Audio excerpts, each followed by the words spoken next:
Welcome back to an episode of Clutch Gene Sports. I'm here with my guy Josh Harper, former NFL and CFL player.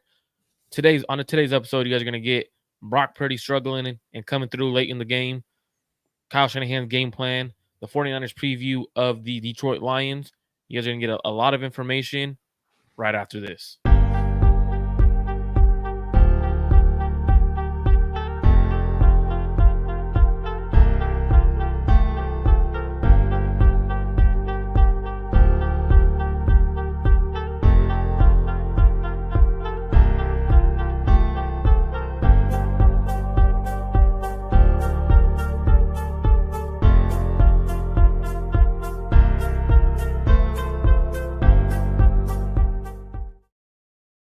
Welcome back to an episode of Clutch Gene Sports. I'm here with my guy Josh Harper. How's it going, bro?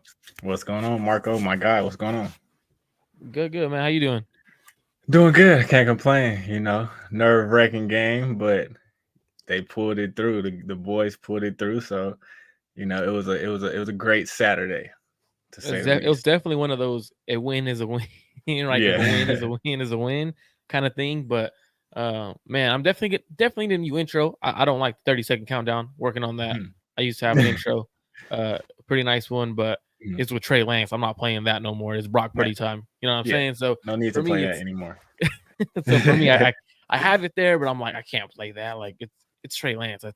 We're Brock Purdy time. Now, before we even get into today's show and everything like that, watching the game as a fan and everything, obviously, what were your initial reactions from the game? And after they won, what was your first take before anything?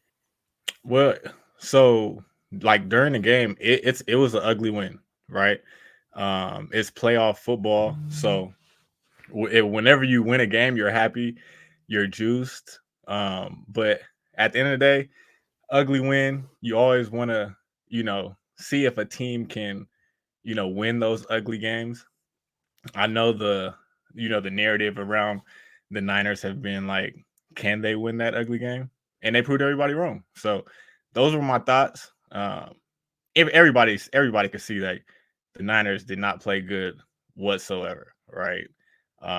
But I'd rather them play bad and end up winning the game than playing bad, end up losing the game, and we going into the offseason like, well, here's this, here's that. So they definitely have a chance to come back next week against a decent Lions, not a decent Lions team, a good Lions team, and come back stronger. What's crazy is during that game, right? Like I was watching it, and for the majority of the game, I didn't really feel too like concerned, like because I was like, man, the Packers are playing their tails off, right? Like Jordan Love was playing good, but I felt like in the first half it was due to a lot of the plays were big plays from the Packers were due to 49ers slipping. We had Dre Greenlaw fall on his ass, Charvarius Ward slip up, and those are their biggest plays of the game for the most part. So for me, during like the first half, I'm like thinking of that halftime, like, all right, we're up 3, I believe at the time, we're up 4, whatever. I'm like, or no, up 1, we're up 1. It was 6-7 at the half. And I'm just thinking like, damn, like we just took their best shot and we're up 1 and we played like absolute shit. Right. And I was like, yeah, this is a game we end up pulling off. But then second half starts and like it didn't even go like the 49ers. Like, okay, they're gonna step on the gas. First drive of the second half, they're gonna do well. Majority of the game, I thought Jordan Love played well. I didn't think he played as great as everyone said he did. He played great. With the biggest thing between him and Brock was he was making throws under pressure at crucial moments, like on key plays, like key third downs or key second down to move the drive. And I think that was the biggest difference, like during the first and second start of the second half. I know you have stuff to say about Brock Purdy. I got stuff to say about Brock Purdy in terms of how he played. Brock absolutely struggled during this game, but he came through, won the game in the fourth quarter, the last drive, the game-winning drive. You could, whether you want to call it the arsonist, putting out his own fire kind of thing that Jimmy used to do. Whether you think that's a clutch moment for him that he needed. I do know Josh's internet is struggling a little bit. It's raining where he is, raining where I am. But for me, it's just something I've always been saying that I think Brock needed to prove is winning from behind or winning in situations where the 49ers are down. Josh will be back on. If you're just tuning in, Josh will be back on. But I definitely needed to see this from Brock winning in a situation where he was struggling. So for me, I think that was the biggest. Mm, okay. You're good. You're good. You're in it. It's fine. You're good. But I was saying, like, for me, I think I needed to see Brock play like shit and come from behind and clutch up in a way, but it also too was very concerning because, like, that's not that great of a Green Bay Packers team defensive wise. What were your thoughts in terms of seeing Brock Purdy struggle and then coming through late in the fourth quarter? It was beautiful as a fan, right? To see Brock struggle, which he did. He played extremely bad, right? But to see him come back on that last drive, that's what everybody remembers, right? So to see him come back, make some big time throws, Conley on the sideline, the biggest one, Ayuk, the slant to Ayuk, huge play, and then to finish it off with him using his legs, that was it, an 8-yard run that set up the McCaffrey touchdown. It was beautiful. How we like his mentals, they're there, right? He can and it was 3 quarters of pretty bad football. They weren't really moving the ball. They weren't moving the ball up and down the field like we're accustomed to the Niners doing.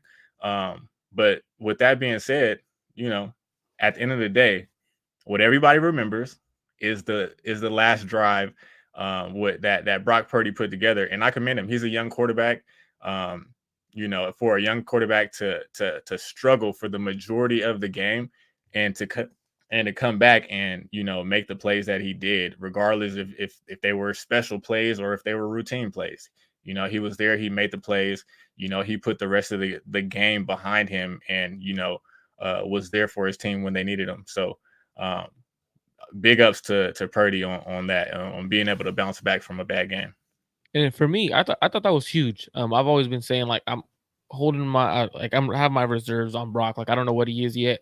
I don't know if he's that guy yet. And I've always said I needed to see him come from behind. I needed to see him win in wet environments. And what's crazy is when Niners offense was on the field, the rain stopped. Like, that was Right. pretty cool to see. Like, all right, the Yeah. rain stopped. But it's like I didn't get to see certain things like the downpour when he's actually on the offense. The offense is on the field, it raining, but came through. He won the game. That's the most important part. Like, you move on to the next round. I don't care how it happens. We're moving on to the damn championship. That's the most Right. important part. But it's also a bit concerning because, like, the first 3 quarters, they weren't great. Like, it was passes that he's normally completing that were very off. Two super dropped interceptions. One that would have been a pick 6 by Darnell Savage early in the game. Is that concerning to you? Is that something that we might see throughout the playoffs from Brock, or is that something that was just a fluke game from Brock? Because we've seen Brock have those kind of games, but we've also seen Brock play like a top quarterback in the league. So so I mean, again, he's a young quarterback. This is his first full year starting, and he's going to have those mistakes. We're so accustomed to him being mature beyond his years and being poised. He's had those type of games that the team wasn't able to overcome. But as far as being concerned, yes, you have to be concerned. He's a young quarterback, right? And this is what I don't get from, like, we have extreme Brock Purdy, like hardcore fans, right? And then you have the ones who want to be right about Brock Purdy, and they're calling him not that good of a quarterback. And then you have people like me, like I'm gonna call it like it is. We can't compare this young quarterback and put these huge expectations on him, calling him Joe Montana, and putting comparing him to these great quarterbacks who have been doing it for a long time. That's where the Brock Purdy hate is coming from. I don't think it's more so like the people hate Brock Purdy. Brock Purdy is a great dude. He says all the right things. He's super humble. And he's outplayed expectations already. But that's to say, like, we as a fan base and as just like the Brock Purdy extremes, like, we have to stop comparing him to, these great quarterbacks. Numbers are numbers, right? But there's things that these other quarterbacks do that, you know a lot of people can't do, and that's not a knock on Brock Purdy at all. Brock Purdy is really good at what he does for this offense, and that's not a knock on Brock Purdy at all. So going back to if this is a concern, yes, because he's still a young quarterback and he's still learning, right? He's not a vet, even though he plays like it. He's not a vet, but I do think that he'll bounce back. I do think that Shanahan will have a better uh, a better game plan around that, and a better game plan to fit Brock Purdy, and not have him throwing the ball 39 times in the rain, right? Or wet conditions, whatever the case may be. Um, so I mean, it's football. We got to be able to play in the rain. So I'm just happy, Brock Purdy was able to overcome those struggles, get the win, and that's the beauty of football. You have another week to put all that behind you, and a lot of people will forget. If I mean, you come out and you have a great game like that he's accustomed to have, and people will forget. So And not for too me, concerned. I'm not too concerned either, because the reason why I'm not too concerned on it is the fact that he had such a bad game, and Kyle kept going to him. Kyle had a lot of trust in him. At one point, I was like, man, Kyle's not trusting him. Like, he's not calling the deep stuff. He's not calling, but then it was there. Like, he was calling it. It just Brock wasn't hitting it. Raven Yeah. McLeod was open. So for me, it was like stuff like that. I'm like, oh damn, Kyle, you trust him a little too much right now. Like, hey, you know what? Put the ball in CMC's hand. Like, run the damn ball, and you don't have to throw every damn pass play. So that was a very good thing to see, that Kyle absolutely trusts his damn quarterback. I haven't seen Kyle throw the ball 38 times with a quarterback like that. Didn't do it with Jimmy. Didn't do it with anyone else, especially from behind. He trusted him in the shotgun, spreaded it out, went empty a lot. That's definitely a big opportunity for Brock Purdy to come through in one of the biggest stages, with the national media watching him, and national media is running a narrative. So they're saying that Brock Purdy and Kyle Shanahan's comeback wasn't good enough because it wasn't more than 10 points. It was only 5 points going into the fourth quarter, or whatever the case may be. But to me, what's the most wild is they've used this stat, right? That Kyle Shanahan's 0-30, going down 5 going into the fourth quarter, and he's 0-38 by 8 points going into the fourth quarter. He finally gets the win, right? Down 5 going into the fourth quarter, he gets a win.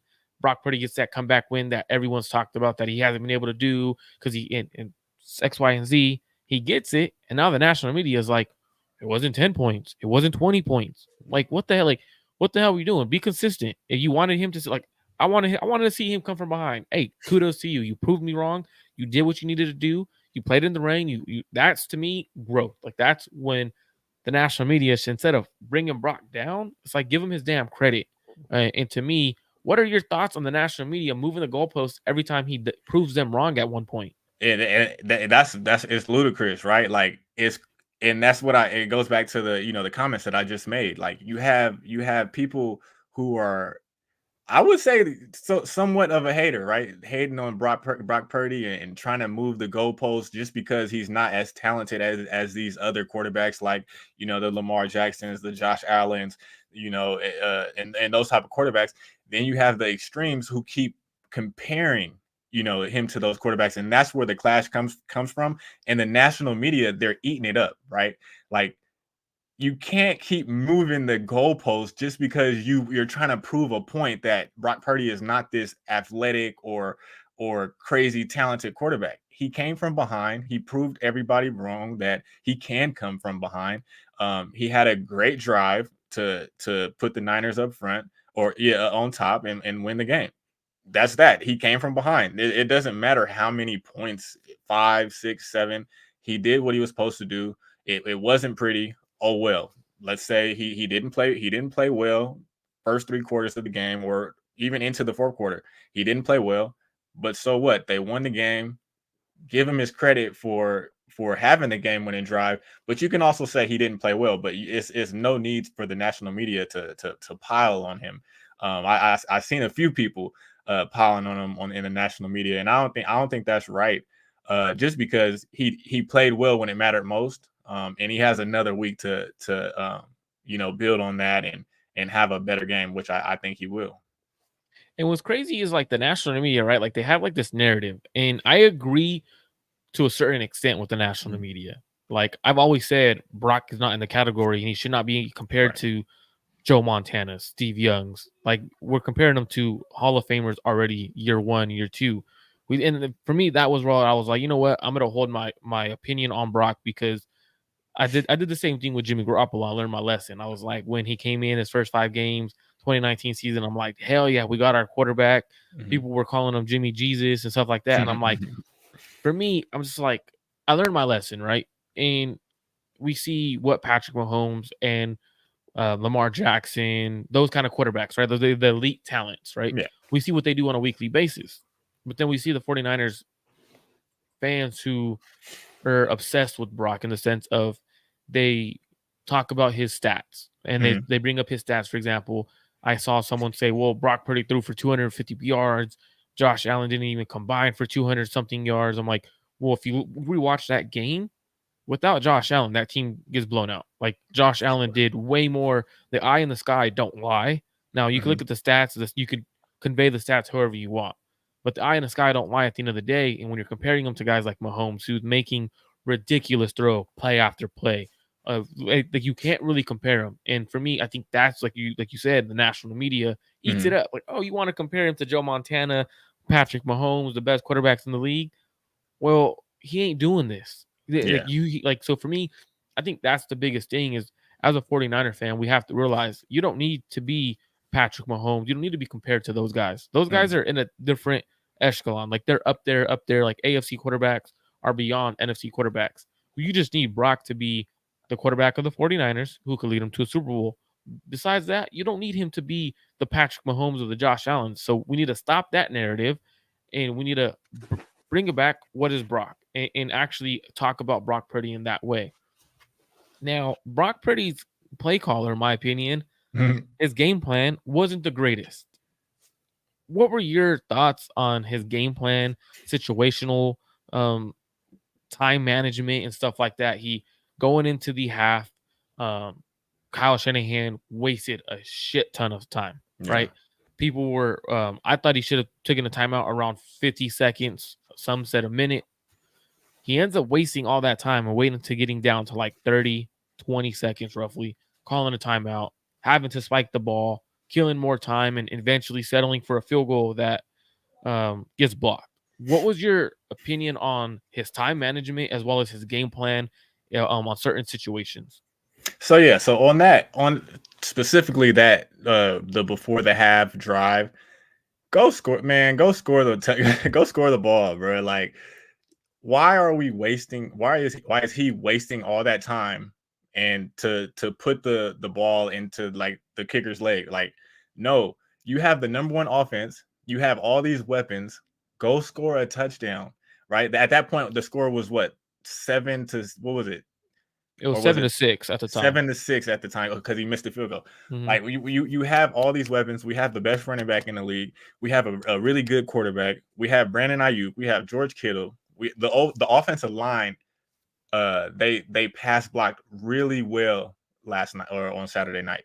So go get a touchdown. Don't that conservative stuff. It rarely ends well when you're overly conservative so early. So I really didn't like that that time management before halftime, and it just maximized when Moody missed that kick and the way he missed it.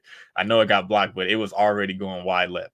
So let's not get it confused. Like, it was already going wide left. I thought the same thing. Yeah. So I don't like how how the half ended. But everything else, I might be on the other side of the fence. Like, he had some questionable play calls. But all in all, I think when I went back and watched the film, there were players open. There were McCaffrey, he was one block away. Like, he was a lot of his runs was like one block and he's out of there. If one more person made a block, he's out of there. I feel like the offensive line protected really well. One more second, maybe Brock would have seen, the open man coming open. So I'm a little bit on the other side of the fence on that one. I think Kyle, he did have some head scratchers, but all in all, he called an okay game. He called an okay game outside of him throwing the ball 39 times, which um I don't know. It's wet and it's raining per se. I don't think the weather was that bad, but if it was, like, we run the ball more, right? Protect your young quarterback.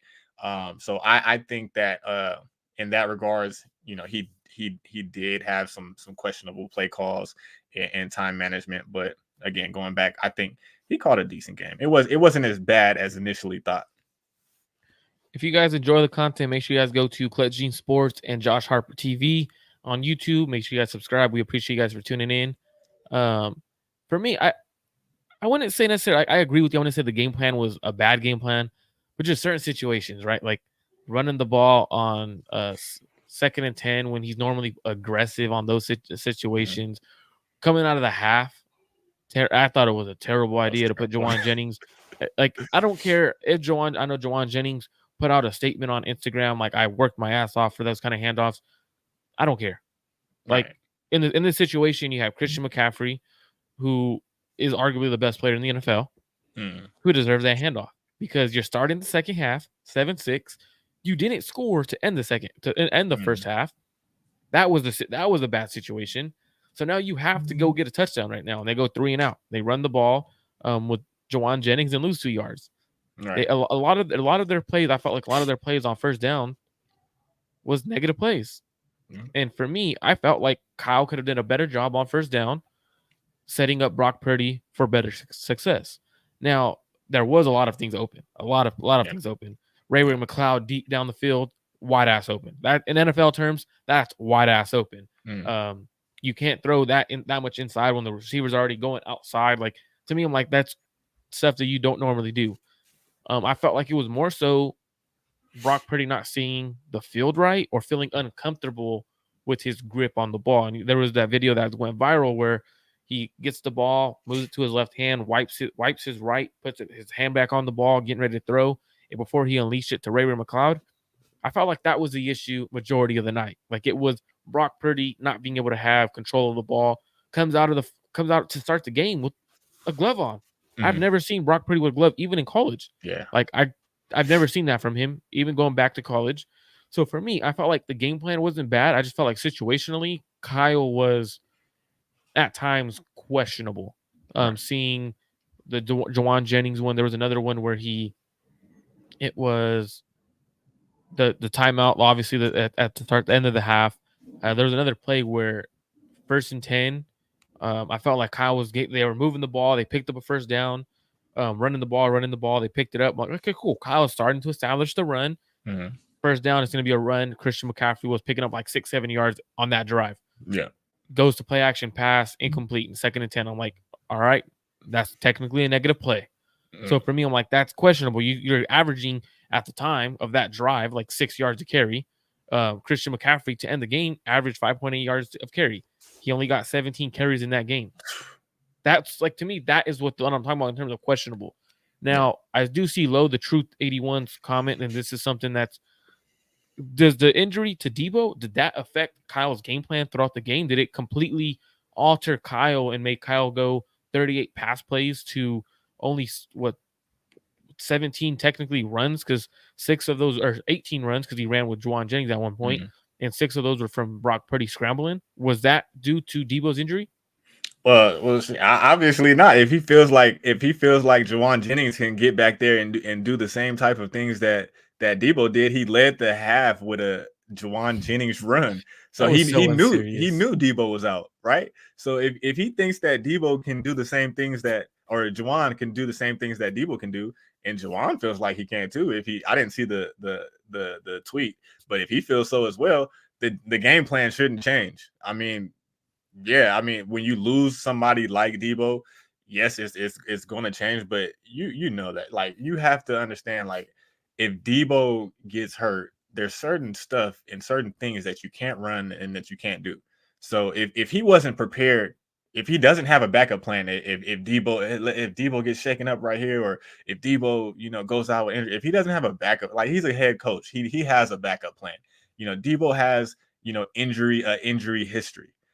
He had to have a backup plan, and I think he did, and I think he went with that plan. I don't think that it just like he threw the whole game plan out of the window. No, I don't think so at all. So going back to the game, right? I felt like when Debo gets knocked out of the game, your offense is struggling to move the ball consistently. At what point do you start dialing up like actual plays for George Kittle, for him to be like your go-to guy, or for Brandon Ayuk to get those bubble screens or the end arounds that Debo normally gets, just to put the ball in your playmaker's hands, right? Like those are the guys that could change the game for you on one play. Yeah. At what point do you feel like Kyle did Kyle do a good job of creating those plays for those guys? Because I know George Kittle had that deep touchdown, the 32-yard touchdown. He had 4 catches for 81 yards. But I felt like Brandon Ayuk, he needs to be a focal point. If Debo is gone from the game, I feel like in the past game, Brandon Ayuk needs to be the focal point, and you need to scheme up certain plays for Brandon Ayuk, whether it's a quick bubble screen, using him on the end arounds, creating separation for him, not making him have to beat a double coverage or having to beat a bracket coverage. Right. You could do things to put the ball in his hands. Do you feel like Kyle should have done a better job of putting the ball in Brandon Ayuk's hands or certain players' hands? Definitely. And as far as, getting Debo the ball and him getting you a quick 12 yards, whenever he touches it, yes, that changes everything. And of course, it's a blow when you lose a player like that. But as far as game plan, they have these types of receivers, not on the level that Debo is, but Brandon Ayuk is good with the ball in his hands. We've seen that early in his career. Him taking end arounds and quick screens for a touchdown. We've seen it before. We know what Kittle is with the ball in his hands. I believe he did try to get McCaffrey the ball on a couple swing screens and things like that. He's already the vocal point of the offense, so that it's going to be tough to try to get McCaffrey the ball in space. But he did try. But other than that, like he should have gotten Ayuk the ball in space, giving Ayuk a quick screen, let him work with the ball. Because like I said, he's not Debo, but he's good with the ball in his hands. He can make a play. He can make people miss. We saw him jump over a Eagle player before and get in the end zone. We saw these things. So if your main player that does that and does it really, really well is out, why not slide Brandon Ayuk in there? And get Ray McLeod on an end around or something. Get him with the ball in his hands. Get these easy completions out for Brock Purdy. He didn't really do that. So he definitely should have gotten these players, because we have more players than just Debo that can do some special things with the ball in their hands. Yeah, because I felt like when Debo went out, I felt like Kyle kind of like relied on Jawan Jennings a little bit. Like, hey, Jawan, this is your kind of game. It's like, yeah, Jawan, don't get me wrong, Jawan's a very good player. I'm a big fan of Jawan Jennings. But it's like when you have Brandon Ayuk, who, like you were saying, is capable of doing that, like just scheme up a quick bubble screen, scheme up a quick end around for him, or something simple. Like just put the ball in his hands, because when you have the ball in your playmaker's hands, it's harder for the defense to defend it. Yeah. And for me, I felt like he didn't do too great of a job of putting the ball in Brandon Ayuk's hands, but Brandon Ayuk came up clutch as F at the end of the game with a diving catch with the defender draped all over him. That was a hell of a catch. But like that's, to me, it's like Brandon Ayuk's the kind of receiver who doesn't have to be open, or doesn't have to have a lot of space to do something. And I felt like Kyle could have did a better job of getting Brandon Ayuk the ball. And I think him rewatching that game, I guarantee you he probably thought the same thing. Like, damn, there was a couple times where I could have got Brandon Ayuk the ball in certain situations. Now the Niners get past the Detroit Lions. Phenomenal win as a 49ers fan. As soon as the game was over, I'm probably going to post it on either Twitter or the YouTube channel. My celebration was jumping into my uncle's pool. Jumping into my uncle's pool. I was too hyped. I told my family, like, y'all need to relax. We're going to win. And when we do, I'm hopping in the pool. 50-degree pool, hopped in it, celebration, dunk, I had to go do it. My little cousin jumped in right after me. Wasn't expecting that. But my initial thoughts were excitement because we get to play the Detroit Lions. What were your initial thoughts when you found out that the Detroit Lions were going to be the team coming to Santa Clara to play the 49ers. And after watching them play against the Tampa Bay Bucks, it was a semi-competitive game at one point, and then they took off. What were your thoughts about playing the Detroit Lions? That they're similar to they're somewhat similar to the Niners. You know, they love those over the middle passes to Laporta and Amon St. Brown. And they run the ball. They have 2 running backs that they use, and so they both stay fresh throughout the game. And one of those running backs is really explosive and elusive, and he's a threat to take it to the house every single time. So I don't see this as a game where the Niners are just gonna. They can, of course, because the Niners are the best team in the NFC by far, and if they're clicking on all cylinders, I think they can pull away from the Lions and and make this a game that where everybody's not stressing about. But at the end of the day, it's the playoffs, and they do have playmakers on that side of the ball as well. Phenomenal tight end, 2 really good running backs, great receiver, 2 semi-decent, 2 other receivers, a burner at receiver in Jamison Williams, a really good O-line who that's where I think the game is going to be decided in that right there. Offensive line and the Niners defensive line. Can we stop the run? Can we stop Gibbs from getting these big plays when they're going to get the ball in his hands. They're going to let him go to work with the ball in his hands. Can we stop that? And then I think the second most important part, in my initial thought when we won and they ended up winning was then the next thing is going to come down to the quarterback play. It's going to be Brock and it's going to be Goff. Who's going to be the more efficient quarterback? Who's going to get the ball into their playmakers' hands? And who's not going to turn the ball over. So I think that's what it's going to come down to. I'm never going to bet against this Niner team. And, I think they can control this game, but they do have to control the Lions offensive line first and foremost. So my first thoughts when I realized it was the Lions was CJ Gardner Johnson versus Deebo Samuel. That was my first thing, was like, oh snap, Deebo and CJ Gardner got the matchup they wanted. Now, if you guys aren't familiar, CJ Gardner Johnson and Deebo Samuel have been talking smack since the offseason. CJ Gardner Johnson told Deebo he's just a running back, that he can't run routes. Deebo told Johnson, he goes, make sure you cover me when we play. And then Deebo sent a picture of CJ Gardner Johnson when he was with the Saints. He's like, boy, stop playing. Or you get rewind to this, and it was a play of him getting punched in the head by a Bears receiver. Mm-hmm. And CJ was like, well, just want to let you know, Trent ain't gonna save you this time. Like, Trent ain't gonna save you. And Deebo's like, this is a comedy, bro. Just catch me on the field. But Deebo might not even play. Like, unfortunately, Deebo might not play. His a shoulder injury. But I feel like his boy Brandon Ayuk gonna step up and handle business for Deebo. Like, they're two really good friends. So you made it personal with Deebo. Guess what? It's personal for Brandon Ayuk now if Deebo can't go. So for me, I think that's the matchup I'm most excited about. Like the little storylines in between the game, the number 1 overall pick versus the last pick in the draft. So for me, like, that's what I'm excited at, like the narrative and stuff like that are fun to talk about. Definitely think the Lions are a hell of a team. I think they're coached really well. And it takes a really well-coached team to beat a really well-coached team, but with super great talent. And the crazy part is when you look at Detroit, they have crazy talent too. Like, they got in my opinion, I think they have a top 5 receiver. I think Jahmyr Gibbs is already a top 10 running back in the league. In my opinion, he needs to be a bell cow or used more than they use them. Their O-line, Penny Sue, I think he's a top 5 offensive tackle in the NFL, and it might be closer to 2 than 5. Their defense, they have Aiden Hutchinson, who he's more of an effort kind of guy, but they do also have a variety of players on the defensive side of the ball, like CJ Gardner Johnson. They also have their linebacker. I can't think. Anazoli. Yeah, I think he's a first round draft pick, right?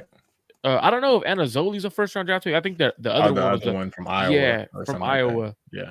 Okay. So for me, I think even though Analoi's, I don't know how to say his name, but he's their main like linebacker.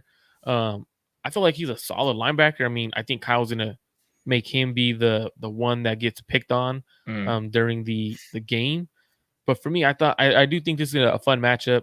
One of those ones where it could go either way. Now, the 49ers are going up against Jared Goff and their explosive offense. And you said it's going to be won by the Detroit Lions offense or the Niners defensive line. Like whoever could get after Jared Goff. Do you think Jared Goff is that kind of quarterback that could come into Santa Clara who doesn't play great on the road, come into back to the Bay from where he's from and went to school at Cal Berkeley? Can he come back to the Bay and knock the Niners off to go to the Super Bowl? Or is it going to be more so relying on the running game, because the Niners' run game against the Packers wasn't the greatest. It really wasn't. We struggled against the run. It was Arik Armstead's first game back. So we did struggle a little bit against the run. Are they going to try to run the ball down our throats, or are they going to stay aggressive like they normally are with Ben Johnson, who likely becomes the head coach of the Commanders? Do they stay aggressive? Do they run the ball? Or how do the 49ers have to stop Jared Goff and the explosiveness? So I definitely think they're going to start with a run. They're going to run, until the Niners are able to stop them.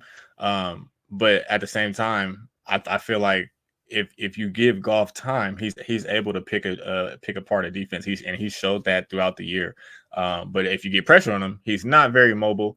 He doesn't have very good pocket mobility like a Brock Purdy does. And he's not going to make many off-schedule throws. So if our front four can actually get some pressure on the quarterback this week, they'll cause hell for the Lions, and make them run the ball. They'll make them. So if the Lions are able to run the ball, it's going to open so much more stuff up for Goff. And like I said, they're similar in they like to attack the middle of the field just like the Niners do. And that's going to start with a good running game. And like I said, they have two good running backs. But I think our defense the Niners defense is up for that challenge, and it's not going to be easy. I know that they the Packers ran all over the Niners. Aaron Jones had a really good game, but it's a new week. Maybe they feel tested. Like we're not finna just let this team come in here and just run all over us. Maybe that changes something. But it's going to be a dogfight in there, and I really believe who wins the trenches, the Niners defensive line over the Lions offensive line. That's going to determine the outcome of the game. Absolutely. And if you aren't subscribed to both channels, make sure you guys go to Josh Harp TV.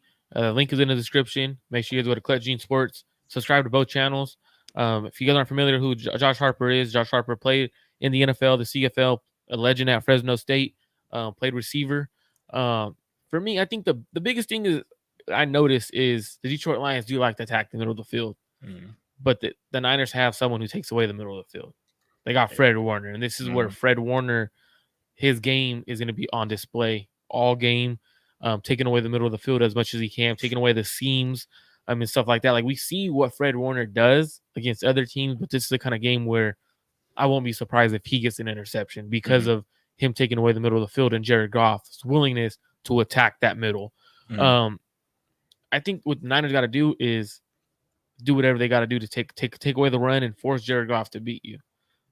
I've seen a lot of teams, for example, the Chicago Bears late in the season, take away the run and force Jared Goff to have to pick them apart play by play. And when you do that, Jared Goff isn't the same quarterback as he is when he has play action. When you have Jared Goff do straight drop back from shotgun or whatever, he's not the same quarterback. And it's very similar to, unfortunately, Brock Purdy. Like there's similar quarterbacks where when the run game's going and the play action's going, they're gonna look elite and they're gonna tear you apart. They have great weapons and they're gonna look the part and they're good quarterbacks. But when you take away certain things from Jared Goff, we've seen what he can be in the NFL. Like we kind of know who Jared Goff is, but his confidence is at an all-time high. I think the Niners definitely got to anywhere 26 is on the field, you have to know where he is. Anywhere, I believe Amon-Ra St. Brown's is number 14. Wherever he is, you have to know where he is.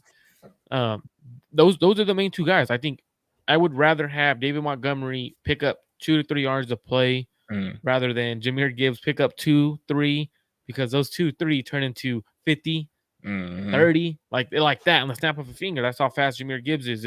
Same thing with Amon-Ra St. Brown, knowing where he is and bracketing him and making Sam Laporta have to beat Fred Warner one-on-one. I'm going to take that matchup all day, every day.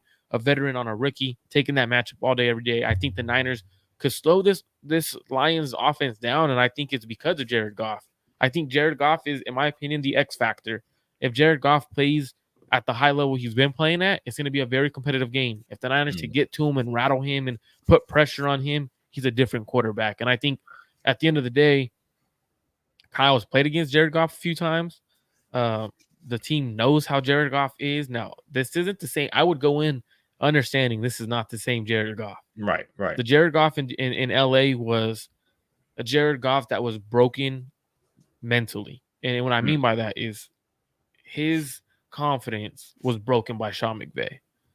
By the way he coached and called games.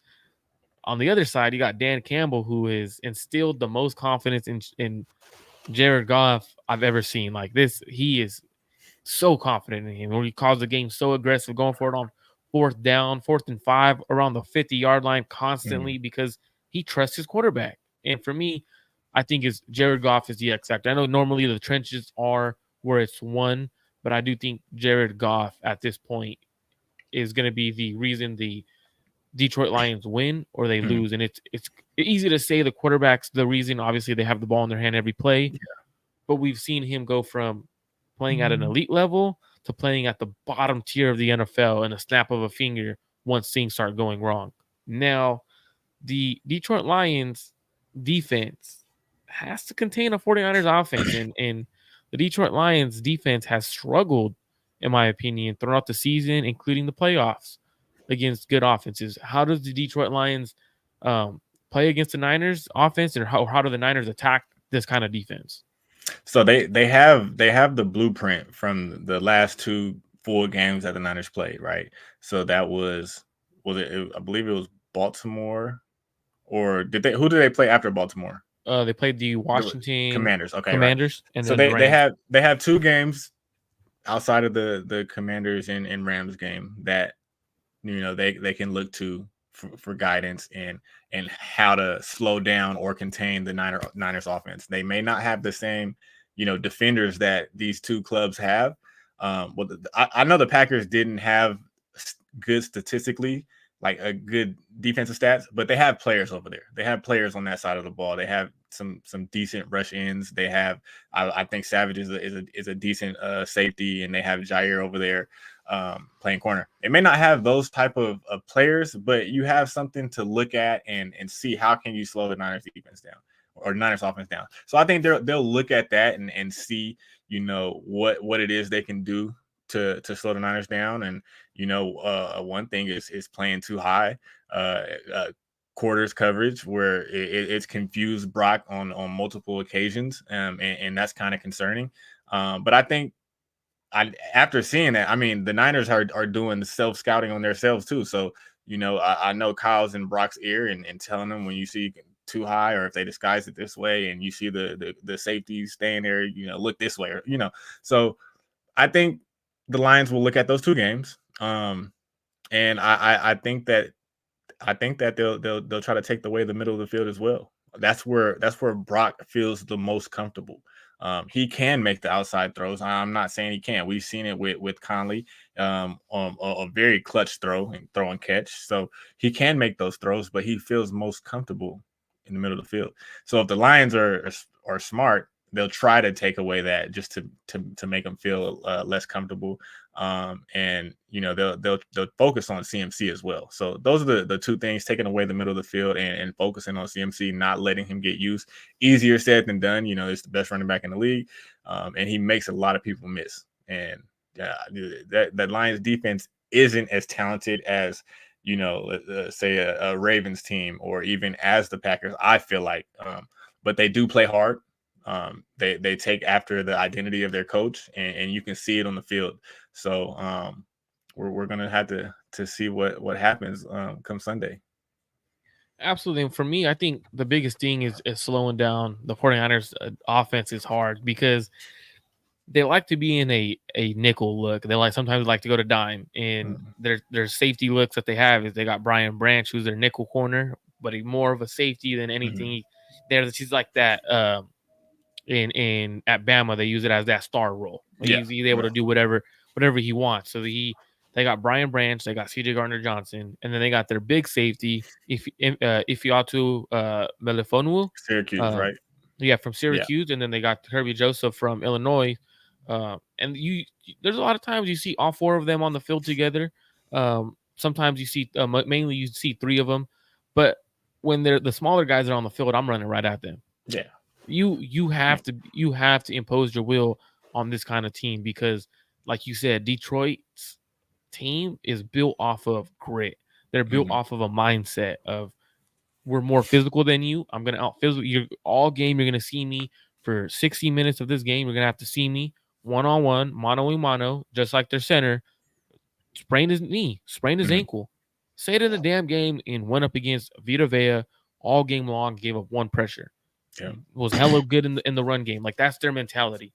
Now, a stat that I found on the Detroit Lions defense is Detroit's yards per play allowed in both playoff games is 7.8 yards and 6.8 yards in both playoff games. This would have finished as the most permitted in the regular season. So it would have been the most yards per play in the regular season. So in the postseason, their defense has actually taken a step down. Man. Those are, I'm going to say 7.8 and 6.8. That's like an average of, if I'm mathematician, that's like 7.3 or around there. 7.3 yards per play is insane. Like that means you're explosive and you're tearing up the field. If they can't stop the Niners run game, it's over. And I don't think they can. I really don't think they can. Offensively, I don't think the Niners have to worry too much. Run the damn ball. Let Brock do what Brock has to do. It's going to be great weather for Brock. You're not going to have the rain. The ball's not going to slip. We're going to see more of a Brock Purdy game. And for me, I think the biggest X factor is if I'm Kyle Shanahan, I target and I put Brandon Ayuk on Cameron Sutton as much as I can. As much as I can. I don't think Cameron Sutton could guard. I don't think he could mano-a-mano. He cannot match up well with Brandon Ayuk, and you're going to get a couple of PIs holding if he's on him. That's just my opinion. I think Brandon Ayuk whoops him man-to-man. They're going to bracket him a lot of times. Most teams do bracket Brandon Ayuk, but you're still going to, on other plays when it's not man, you're going to have Sutton holding and grabbing Brandon Ayuk. And that's, for me, I think part of the game plan that should be added because Brandon Ayuk, this is a perfect game for Ayuk to be the focal point of the offense. You use Brandon Ayuk to open up your run game even more. The run game is going to be there, but it's going to open it up even more because now you're starting to see these linebackers starting to sink into that soft spot, the middle of the field, the hooks and curls spot where they're normally supposed to get. And for me, I think that is the biggest part of the game plan is making those linebackers think. Now, they're not the greatest linebackers in coverage. Jack Campbell is the rookie from Iowa who's a athletic freak, 6'5", like 245, runs like a 4.3 or 4.4. I forgot what he ran, but he's an athletic freak. But he's not really starting or on the field. It's normally Alex and Zoli and Barnes. And they're not the best coverage guys, but they're capable. They're capable of taking away space. And I think that's the biggest thing is how does Kyle implement George Kittle a little bit more to take away certain spaces from them. Have George Kittle hold them to beat them over the top. They don't have a great secondary. Right. How do you beat them over the top? How do you create explosive plays if you're Kyle Shanahan? For me, I definitely think the 49ers are going to be in a great situation. Now, what is your biggest reason for optimism heading into this game? All the playmakers the Niners have on offense and defense, they literally have top 1-2 talented players on both sides, on like top 1-2 talented rosters. Them, the Ravens is pretty talented, but like they have the players to overcome, I'm not saying that Kyle's a bad coaching, but to overcome some bad mishaps from coaches. They have the talented players. Dre Greenlaw, you got Nick Bosa. He hasn't even had his signature game yet. I feel like this whole year he hasn't even had his signature game yet. You got Lenore, who's a baller. He's underrated, and all the chatter about Brock Purdy not being good or Brock Purdy winning the game. Like you're taking away from all that other stuff. Like Greenlaw, he had 1 or 2 interceptions. Yeah, 2 interceptions. Come on, at linebacker position, you got Lenore locking things down. Like you got players playing good ball. Like let's not forget that. So that's why I'm optimistic. I'm optimistic again because the Niners did not bring their A game versus the Packers, and they still won. Right? I was texting you at halftime, like, man, they're not playing good, but man, we are up 1 point right now, right? So I just feel like when you're not playing your A game and you're still up 1 point in a playoff game, and the Packers were going up and down the field. Shout out to the defense for bending but not breaking. That's why I'm optimistic, because I don't think they're going to have that game back-to-back weeks. They're too talented of a team. And what's crazy is when you look back at the 49ers bending and not breaking, like that has to be a gut punch for the Packers. Like you're playing great football. You've majority of the stats you lead, and you're down a point going into half. Like that's a punch in the gut, like making you feel like you're not good enough for this team. And once this team turns it up, you're gonna get blown off the game. Now, my biggest reason for optimism is the Detroit Lions defense not being that good, giving up 7-point-something yards per game over the 2 playoff games, and their secondary not being the greatest. I think this is going to be the game where the Niners they're going to get right. They're going to get back to their offensive explosiveness, scoring points. Because if you don't score points against the Lions team, no matter what, they're going to put points up. Like even if the Niners defense is as great as it is, teams are in the NFL playoffs, they're going to put points up, and this is a good offensive Lions team. So for me, I think that optimism is coaching. At the end of the day, it's going to come down to coaching. Who prepares their team better? And I'm going to go with the veteran coaches on this one. I'm going Kyle Shanahan, and I'm going Steve Wilks against Ben Johnson and Aaron Glenn. Aaron Glenn is a veteran. He is a veteran coach over there as a DC.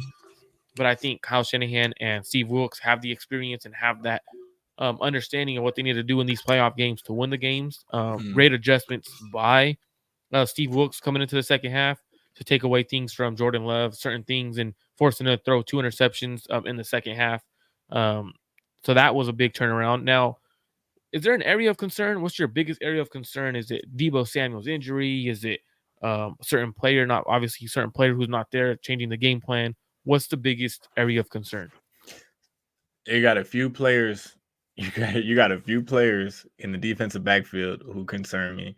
And it showed big time. I know that I'm not saying the slips. I'm not even counting those. The slips from Charvarius Ward or who else slipping? Greenlaw. I'm not even counting those. I'm talking about Ambry Thomas, and I'm talking about the new acquisition Logan Bryant. Like, did you see the play where he whiffed on the 50-yard run by Aaron Jones? Yes, like at least that was piss poor effort. At least get something, like get a shoulder in the leg with a slow him down where he's stumbling, and the rest of the team he just didn't touch him at all. Bad. And that you're the filler, you're filling that hole right there, and if you don't, you're the safety. There's nobody else behind you. So if you don't even touch the player, just get ran over. Yeah, get ran over. Something, fill that gap. Don't let him scot-free without getting touched. And that's why that play went for so many yards. But him and Ambry Thomas, man, he's like up and down. And again, I don't even like talking about players like that. I like talking about the team as a whole. But Ambry Thomas is so up and down where it's like he'll surprise you, where it's like, man, he's coming along, man. He's coming along. He's playing good. He's playing good. And then he'll have these games where it's just like he doesn't belong on the field, and that you just can't have that in the playoffs, because if he has that type of game this week, it could be the determining factor between a win and a loss. Like so we got to figure that out, whether that's playing the young kid at safety, because Jair Brown, at least we know he's gonna come up and he's going to play full speed, and if he misses the tackle, he'll get a piece of the offensive player. That way, everybody else can come gang tackle. He may have a few mistakes here or there, but I'd rather have him, the rookie who's going to make mistakes, rather than the vet who's still making mistakes. So him, and then Ambry Thomas. I don't know what's going to happen when we go to nickel. I'm not too fond of having Oliver in there and keeping Lenore outside. So I don't know how we fix that, because Ambry Thomas and Oliver, I don't know who would you rather have in nickel situations. So I would prefer moving Demo outside, bringing Samuel Womack inside. Yeah, that's what I would prefer. But we haven't know seen that's him. not going to happen, right? We just haven't know seen it. I'll be surprised. The Niners never do anything like that, so I'll be surprised if they don't stick to what got them there per se, I guess. So we'll see. I like that too. I would want to see that, but my gut feeling. I mean, I don't know exactly 100% that they won't, but my gut feeling is saying that they won't. But those two are like. Those three really, Oliver, Ryan, and Thomas. Those are my concerns. I don't know how they fix it. I don't know if they bring somebody else off the bench, if they play one of the vets that they have at corner. But those are my three right there.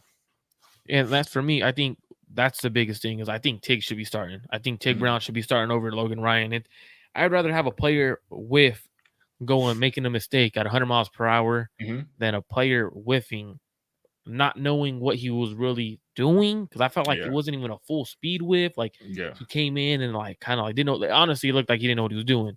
Yeah. From what I saw. Now I could be completely wrong and could just be he took a bad angle, but obviously that was an issue too. But for me, I'm concerned about the secondary as well, and because this team has speed, but they also have a great route runner in Amon-Ra St. Brown. Now they're gonna match up. They're gonna do whatever they can to attack Ambry Thomas. You could put the help over the top, but it don't really matter because the help over the top is now you're taking away whether it's Deshaun Gibson, Tig Brown, Logan Ryan, taking them over the top to give help. You're giving up a lot of space elsewhere. So for me, that's a big concern. But I think another concern too is the health of Deebo Samuel. Yeah, this offense is a much better offense with Deebo Samuel in the lineup. I think 49ers Deebo Samuel with the 49ers offense. I saw like 18 points per game with Deebo in the lineup, and a full start, and him not playing or whatever. Here the stat is the 49ers are 0-3 in games where Deebo Samuel did not finish, and the offense averaged 17 points with Deebo. Obviously, they're not 0-3 no more, but 17, 18 points a game with Deebo missing time versus I think they're averaging like 30 plus with him playing the start to finish of the game. Like that's a huge concern when you lose one player and you have a bunch of all pros on everywhere else, and your offense is averaging 18 to 20 points without that player. Like that to me is concerning. Is like, is it really the offense of playmakers carrying this team, or is it Brock? Is it Kyle? Like you can't lose one player and be like, well, that's where our offensive points production is coming. Like he's an important player, but it's not like we don't have weapons. Yeah, like, and I seen a tweet. I seen a tweet also that they were saying, and that's another thing I don't like when the Purdy maniacs. So I'm going to the maniacs, the Purdy maniacs. Where they say where they try to downplay a good player on the Niners to prop him up. That's another thing I don't like. Like I seen something about Juwan Jennings. Like Brock Deebo went down, but look who he got through the game with. He got through with Jennings and Conley. I get Conley a bit, but don't act like we can't act like Jennings is not a good, big player, dude. Like he's good, and he's third in his name not third and one for no reason, right? He's clutch and he's a good player. So I just had to get that out there. I forget who I seen say something about Juwan Jennings like that, but he's a good player. I mean, not Deebo, obviously. There's not many Deebos in the league, but we can't act like he not nice like that. And what's crazy is people talk about Jennings like if he wasn't on another team, he wouldn't be a true receiver 2 or potential receiver 1. Like if he was with KC, he would be In my opinion, he's their receiver one. Starting receiver one, probably 1,000 yards. Rice. Besides Rice, but he would have contested Rice to start the season to be that receiver one, and then Rice would have took over. But like people 100%. Act like Jennings ain't good. Like Jennings is a true NFL receiver. And what I mean by that is there's receivers who are very consistent at their craft, and then there's those elite receivers. He's not the elite, but he's damn consistent at everything he does. 100%. But the stat 100%. That I was talking about for Debo, I just pulled it up. So the Niners are 12-2, and so it's actually 12-2, not 0-3, but there's Niners 12-2 and have averaged 31.4 points and 412 yards in the games Debo's finished this season.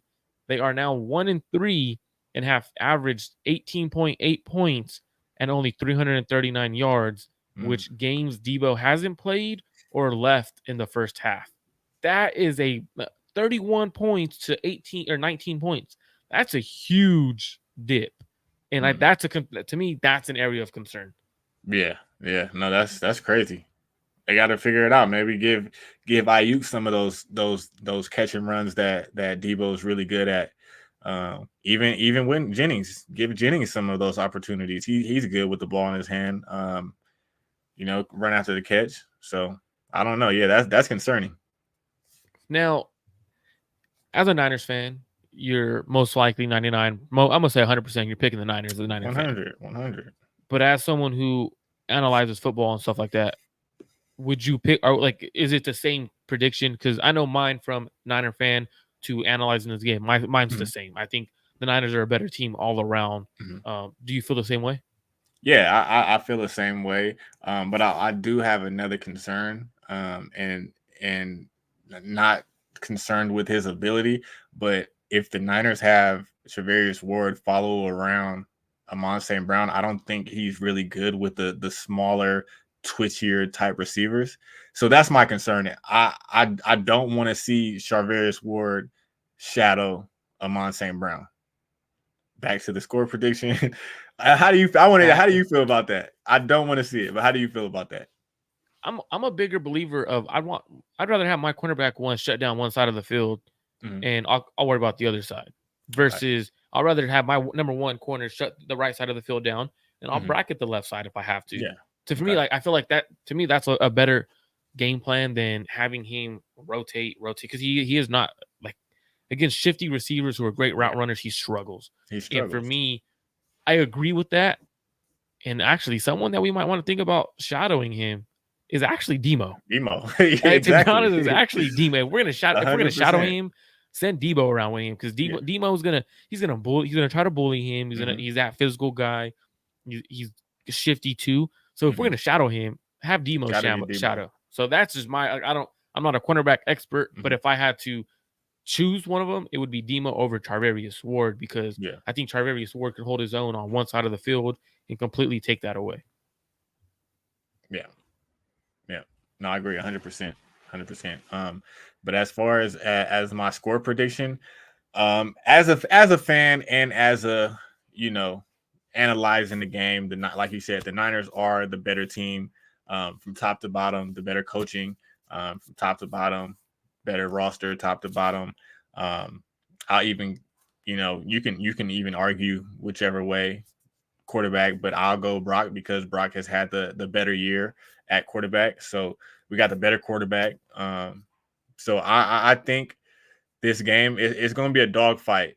It may not. Yeah, it is going to be a dogfight, and I can see the game going 30 to 27. Damn, another nail biter. Nail biter. Whether that's, I think it's a 30 to 27 type where the Niners are up 10 and Detroit goes in and scores a touchdown. So it's a nail biter, but not really a nail biter. But it's going to be a good game throughout. It's not going to just be a domination. So it's going to be a pretty close game. I do think it's going to be a close game, and it's the afternoon game. I believe it was last time I checked, it was 6 points. They're favored by 7. 7 now. That's a big jump, right? Yeah. Like big gap for an NFC Championship game. Now, if you were to go look at I'm gonna check the probably 3. The AFC game. It's probably going to be 3. 3.5 Baltimore's favored. Yeah. And you technically by betting odds, you get 3 points for being at home. Yeah. So realistically, they're saying that the game's a toss up versus they're saying Niners should win by 4. Yeah. Which is crazy because I don't really think teams could usually win by a touchdown or more. Like usually, like it's always tough. Yeah, it's tough to predict. But my score prediction is 35-31. I think the Niners come out top. Like you said, I think Brock Purdy is the better quarterback than Jared Goff. I think we spook him in the first half. I think he gets pressured, and it throws his game plan off. His game, not necessarily game plan, but his game off. I definitely think the Niners are going to run the ball down their throat with Christian McCaffrey. Their point of emphasis on defense, stop the run. If you can stop the run, you could slow down their offense. But I also won't be surprised if the Niners completely blow them out. And what I mean by that is because Jared Goff is that kind of quarterback where, like, if they do get to him in the first quarter and first half or whatever, and they get after the quarterback or they start spooking him, he's seeing ghosts. He's the kind of quarterback where they'll put up 10 points in a game. Like they did that against the Bears. Like we're way better than the Bears. Like obviously going and looking at certain game plans that other teams have ran against them. Taking away the run is the key to this game. And the Niners better have their chin straps buckled because bring the bucket because kitchen sink thrown at them because you're getting ready to go into a dogfight. It's gonna one of those ones where you're gonna see a lot of hitting, a lot of trash talking from the Detroit Lions and the Niners players. I'm just excited because this game is gonna be a dogfight. This game is, in my opinion, I think this game is much more exciting than if we would have saw the Niners Cowboys, Niners Eagles. It's a too young. I should say Detroit Lions are a really young team looking to make a name for themselves, and they have a coach who coaches. I like the way he coaches, man. I like how he coaches balls to the wall. Like that's the kind of coach I would want to play for. Like if I played, but it's definitely going to be entertaining, fun. Any last comments about the game before we head out? Man, no, it's gonna be a dogfight. It's gonna be physical, man. We're gonna start off with a bunch of trash talking, specifically from Devo and